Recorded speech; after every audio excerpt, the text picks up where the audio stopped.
Good morning, my name is Kathy and I'm from Early Years Alliance, and today's session is Water Meets Nature.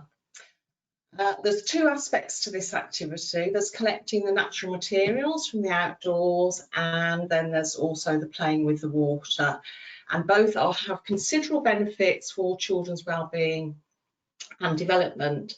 Going outdoors connects us with nature, and it's full of an abundance of resources that we can use with children. It's also very seasonal, so it changes throughout the year what we can collect and use. Water fascinates children. They love splashing about in puddles. They like going down to the beach, splashing in the waves, and bath time and washing up. If you've got outdoors, then quite often we'll have a paddling pool. So it's a really good thing that we can use with children. So both of these, the nature and the water, are really sensory experiences as well, and there are also other benefits for our children. So there is speech and language, which can be encouraged during this activity. There's physical aspects of walking outdoors, and all the motor skills of using these and picking them up, and hand and eye coordination. And also this socially and emotionally, it's really good for their well-being. This activity offers a lot of maths and science as well. So I have been out and I've had a lovely time collecting all of these things that I'm going to use with my water play. So I've set it up with a mat underneath. It's great an outdoor activity, but today it's a little bit rainy, so I'm going to do it indoors, which you can do because you need just a bowl, water, and the things that you've collected. So you can put aprons on your children just to protect them from all the splashing that they're probably going to do. And do remember to supervise your children all the time. Some of these things are not edible, so just please be mindful of that. So how are we going to use this? Well, I've got my bowl of water and I have been out and about. And basically, we're just going to let our children make choices of what they want to play in the water. You can have themes to this, so you could have just flowers in the water, or you could have a wooden theme where we've got some bark here that we could float about and some sticks which they might enjoy. I have got an orange here which needed using up in the house, so I bought that. So this is going to be the first thing I'm going to put in. And as I said, children will probably want to mix and match what they use in this. So it's going to be like a little cocktail of things in the water. So let's try this orange first, and let's think about the shape and the colour and the smell, because remember, it's a sensory activity too. So let's put that in the water like that. Wow, and you can watch it bobbing about in that water. That big orange is bobbing about, and that looks so colourful. And then what I've got here is I've got a stone here. I've got nice, it's lovely and smooth. I'm going to put that in. What happens? The stone is sinking. It's gone right to the bottom of my bowl, and it's not coming up again, not like that orange that's bobbing about in the water. So I'm quite excited now. So I'm going to try. I picked a rose from this morning from my garden.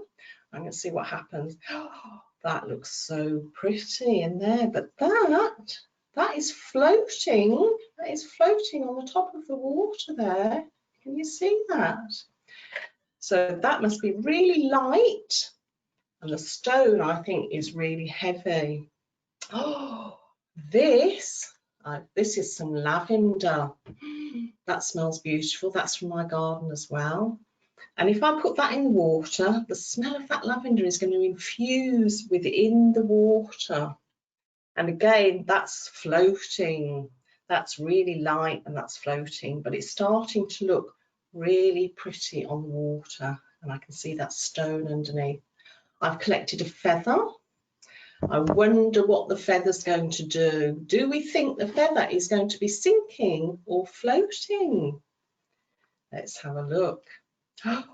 That sits on the top of the water. That is definitely floating, that feather. I am going to try this big piece of bark that I bought, and this looks like a boat. So I wonder what's going to happen with this when we put it in the water. So I'm going to put that in.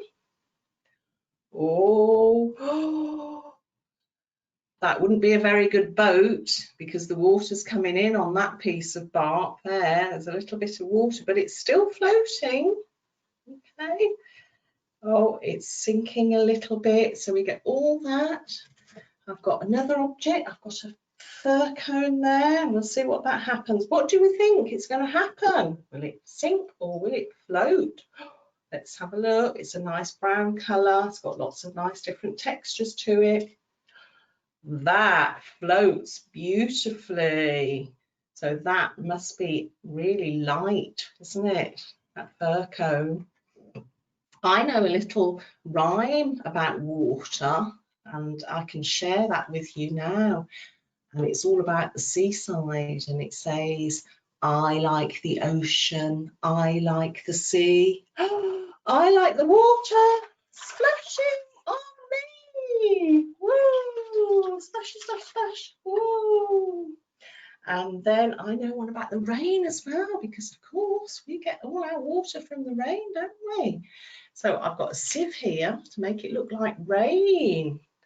And it's going to say, rain on the rooftops, rain on the trees, rain on the green grass, but not on me.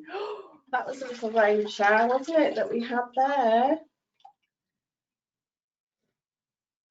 So it's looking absolutely beautiful in there now. It's full of all sorts of different shapes, and it's very visual because there's all sorts of different colours as well.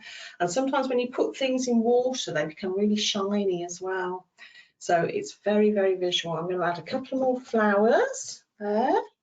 And I've got a spoon. I'm going to give it a little stir around there. And I'm going to see, have a little game and see if I can pick up something on my spoon. There we go. I've managed to pick up a little flower on my spoon there. Okay, go round and round and round there. And then finally, what I've done is when you've finished playing with all of this and put lots of things in and they've had a really good play with it, I made a little matching game. So I've coloured this myself, which you can do at home.